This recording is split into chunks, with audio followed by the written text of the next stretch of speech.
Hello mga ka-Erts! Welcome back sa ating channel, at sa araw na ito, may hatid tayong isang napakakilig pero may konting intriga na eksena mula kay Kalinga, Edo at Viancy. Alam natin lahat kung gaano kaimportante ang kanilang kwento sa atin, lalo na sa mga sumusubaybay sa kanilang journey. Pero ngayong araw, may nangyari na tiyak na pag-uusapan ng buong komunidad. Si Edo, sinagot ang mga bashers na parang hindi na pwedeng palampasin. Kayo, mga ka-Erts, handa na ba kayong marinig ang direktang sagot ni Edo sa mga kritiko? Pero bago iyon, balikan muna natin kung paano nagsimula ang lahat. Alam natin, si Viancy ay matagal nang nakatanggap ng suporta ni Edo sa lahat ng aspeto ng buhay niya, lalo na sa pamilya at sa kanyang pangarap. Kaya naman, hindi nakapagtataka kung ganoon na lamang ang pagmamahal ni Edo sa kanya. Ngayon, dumating ang sandali na may mga bashers na hindi maiwasang magbigay ng kanilang opinyon. At syempre, alam ni Edo na kailangan niyang ipagtanggol ang kanyang mahal. Hindi lang ito basta sagot, ito ay isang pahayag na puno ng emosyon, pagmamahal, at determinasyon. At syempre, mga ka-Erts, may kasamang kilig factor. Sino ba naman ang hindi maaapektuhan sa ganitong klase ng tapang at pagmamahal? Habang iniisip natin ang eksenang ito, imagine ninyo kung paano nagpakita si Edo ng kanyang side. Dahan-dahan niyang nilinaw na wala siyang balak patigilan ang pagmamahal at suporta niya kay Viancy. Sa katunayan, sinabi niya mismo, mahal ko si Viancy. Boom! Ito na siguro ang pinaka-heartfelt at pinaka-direct na sagot na narinig natin. At syempre, ang bawat salita ni Edo ay may kasamang kilig na hindi mo maiwasang maramdaman. Pero teka, hindi lang ito puro kilig. Kasi, mga ka-Erts, may konting intriga rin sa paligid. Siyempre, may mga taong patuloy na magtatangka na bastyusan o tanungin ang intensyon ni Edo. Ngunit sa bawat sagot niya, kitang-kita ang tapang at determinasyon, isang malinaw na mensahe sa lahat na ang pagmamahal niya kay Viancy ay hindi basta-basta mapapalitan o mapapabago ng mga kritiko. At habang iniisip natin ang eksena na ito, damang-dama rin natin ang tensyon sa paligid. Ang mga bashers, kahit anong sabihin nila, hindi basta-basta makakapigil kay Edo sa pagpapakita ng kanyang nararamdaman. At para sa atin, mga ka-Erts, ito ay isang magandang paalala kung paano dapat ipaglaban ang mahal natin sa buhay, sa tamang paraan at may respeto. So dahan-dahan muna tayo sa simula ng ating reaction, dahil sa mga susunod na segments, lalalim pa ang intriga, at mas mararamdaman ang kilig na hatid ng eksenang ito. Para sa mga nagbabalak magsabi na nako, mahal lang naman, aba, hindi lang iyon, may puso, may tapang, at may mensahe na kayang yumantig sa kahit kanino. Sa susunod na segment, mga ka-Erts, titignan natin kung paano tinanggap ni Viancy ang pahayag ni Edo at paano nito pinalakas ang kanilang relasyon sa harap ng lahat ng bashers. Kaya stick lang kayo, dahil asahan natin ang mas maraming kilig at konting intriga na siguradong magpapawaw sa atin lahat. Welcome muli, mga ka-Erts! Dito na tayo sa segment 2, at dito lalalim na ang eksena. Matapos sabihin ni Edo ng diretso sa lahat ng bashers ang kanyang linyang mahal ko si Viancy, kitang-kita ang epekto nito hindi lang sa paligid kundi sa mismong puso ni Viancy. Alam niyo ba, mga ka-Erts, may mga pagkakataon na kahit simpleng salita lang, kayang magpabago ng buong emosyon ng tao. At ito ang nangyari dito. Si Viancy, sa umpisa, medyo nagulat, may halong kilig at konting hiya sa diretsahang pahayag ni Edo. Pero sa loob ng puso niya, alam niya ang katotohanan, ang pagmamahal at suporta ni Edo ay hindi biro. Makikita sa kanyang mga mata ang spark ng kasiyahan at konting kaba, na parabang sinasabi ng kanyang mga mata, wow, seryoso ka talaga, Edo. At oo nga, mga ka-Erts, seryoso talaga si Edo. Ngayon, balik tayo kay Edo. Hindi siya nagpatinag sa mga bashers. Bawat salita niya ay may timbang, may determinasyon, at may halong kilig na hindi mo maiwasang maramdaman. Hindi lang basta generic na "we love you", ito ay puno ng intensyon at puso. Sa isang banda, ipinapakita niya sa publiko kung gaano siya ka-committed, pero sa kabilang banda, nakikita rin natin ang kanyang pag-iingat para sa damdamin ni Viancy. May konting intriga rin sa paligid, kasi syempre, may mga taong nagbabantay at naghahanap ng anumang puwang para magkomento o magtanong ng malisyoso. Pero dito, pinakita ni Edo na kahit may mga kritiko, hindi niya pababayaan ang relasyon niya kay Viancy. Parang isang shield, mga ka-Erts, protektado niya ang mahal niya. At ito ang nagbibigay ng kilig factor, kasi iba talaga ang dating kapag alam mong may taong handang ipaglaban ka sa harap ng lahat. Habang ini-explore natin ang eksena, imagine ninyo kung paano nagkaroon ng mas personal na moment ang dalawa. Medyo nag-close in si Edo kay Viancy, parang whisper lang sa tenga niya, na para bang may secret lang silang dalawa sa gitna ng lahat ng nakatingin. At dito, grabe ang kilig na mararamdaman natin, kasi halata sa chemistry nila na may espesyal na connection na mas malalim kaysa sa ordinaryong pagsasabi ng pagmamahal. At syempre, hindi mawawala ang konting intriga. May mga tanong sa paligid, paano kaya tatanggapin ni Viancy ang ganitong level ng direktang pagmamahal? May masusunod pa ba? O baka naman may mga bagong sitwasyon na lilito na magpapatest sa kanilang samahan. Mga ka-Erts, ito ang mga tanong na nagpapa-excite sa atin sa bawat reaction natin. So dahan-dahan lang tayo, kasi sa susunod na segment, titingnan natin ang eksaktong dialogue at body language nina Edo at Viancy.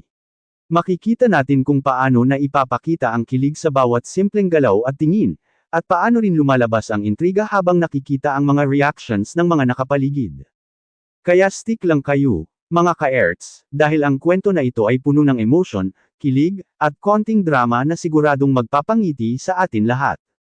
Hello muli, mga ka-Erts! Dito na tayo sa segment 3, at dito lalabas na talaga ang epekto ng direktang pahayag ni Edo sa mga nakapaligid, pati na rin kay Viancy.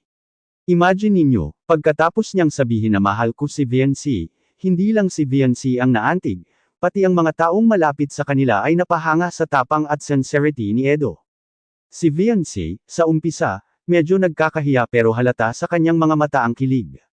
Parang nanlambot ang puso niya sa bawat salita, at kahit simpleng ngiti lang niya, ramdam mo na sobra ang excitement at saya.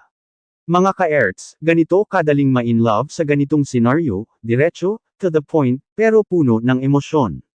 Ngayon, mas lumalalim ang intriga. Kasi may mga bashers na hindi pa rin kontento sa simpleng sagot. Pero dito pumapasok ang karakter ni Edo, malinaw niyang ipinapakita na wala siyang pakialam sa negative comments. Ang importante sa kanya ay si Viancy, at hindi siya matitinag. At sa bawat galaw niya, kita mo na may proteksyon, may tapang, at may commitment na hindi basta-basta mawawala. At syempre, ang kilig factor ay hindi lang sa salita. May maliliit na gestures na nagpapakita ng intimacy at care, halatang nag-a-adjust si Edo para maging komportable si Viancy, may mga simpleng touch sa kamay o bahagyang lean na nagpaparamdam ng closeness, mga bagay na kahit simpleng audience lang, mararamdaman mo ang spark ng kanilang connection. Kasabay nito, unti-unti ring lumalabas ang intriga sa paligid. May mga nanunood na nagtataka, ano kaya ang susunod na mangyayari? O paano kaya tatanggapin ng ibang tao ang ganitong level ng directness? At iyon ang nagpapa-excite sa atin, mga ka-Erts. Kasi hindi lang puro kilig, may halong curiosity at suspense sa bawat eksena. Habang tinitingnan natin ang kanilang interaction, makikita rin ang subtle na dynamics ng relasyon nila. Si Edo, confident pero maingat, si Viancy, kilig pero may konting hesitation. At sa mga ganitong moments, makikita natin na ang pagmamahal at respeto nila sa isa't isa ay parehong lumalakas sa bawat salita at galaw. Mga ka-Erts, nandito na tayo sa segment 6, at ito na ang pinaka-heartfelt at pinaka-intense na bahagi ng kwento nina Edo at Viancy. Matapos ang ilang build-up at kilig na naganap sa mga naunang segments, dumating na ang pagkakataon na si Edo ay totoong nagsalita sa harap ng lahat ng bashers. Hindi na siya nagkunwari o nagpaligoy-ligoy. Diretso at buong puso niyang sinabi, mahal ko si Viancy, at handa akong ipaglaban siya sa harap ng lahat. Boom! Grabe, mga ka-Erts, ramdam mo na agad ang impact ng pahayag niya. Si Viancy naman, halatang natulala sa simula, pero unti-unti, lumabas ang kilig sa kanyang mga mata. Parang may spark na nagliwanag, mga ka-Erts, at sa bawat titig nila, ramdam mo ang chemistry at ang lalim ng pagmamahalan. Hindi lang ito simpleng kilig. Ito ay pag-ibig na may tapang at respeto. Ngayon, may konting intriga pa rin sa paligid. Ang mga bashers, kahit man lang, hindi na makapagsalita ng masyado dahil kitang-kita nilang hindi matitinag si Edo. Ang mensahe niya ay malinaw, walang sino man ang makakagulo sa relasyon nila ni Viancy. At dito lalabas ang respeto at admirasyon ng mga taong nakakita, hindi lang sa pagmamahal niya, kundi sa tapang niya. Sa eksenang ito, may maliliit na gestures na nagbibigay dagdag kilig, halatang medyo naglapit si Edo kay Viancy, may simpleng touch sa kamay, at may mga ngiti na nagkakaintindihan lang sila dalawa. Para sa mga ka-Erts na nagmo-monitor ng bawat detalye, grabe ang dami ng kilig points dito. At syempre, hindi mawawala ang tension. Kasi kahit masaya ang moment, may mga tanong pa rin, ano kaya ang susunod na mangyayari? Paano maaapektuhan ang kanilang relasyon sa future? Ang intriga ay patuloy, at habang nagbubuo ng storyline ang mga viewers, mas lumalalim ang engagement sa kanilang kwento. Sa segment 6 na ito, nakikita natin ang tunay na essence ng relasyon nina Edo at Viancy, pagmamahal na totoo, tapang na may puso, at kilig na hindi basta-basta mapapantayin. At mga ka-Erts, kung iniisip ninyo na dito na nagtatapos ang kilig, aba, hindi pa. May susunod pa, at mas lalalim pa ang connection nila, pati ang mga reactions ng tao sa paligid.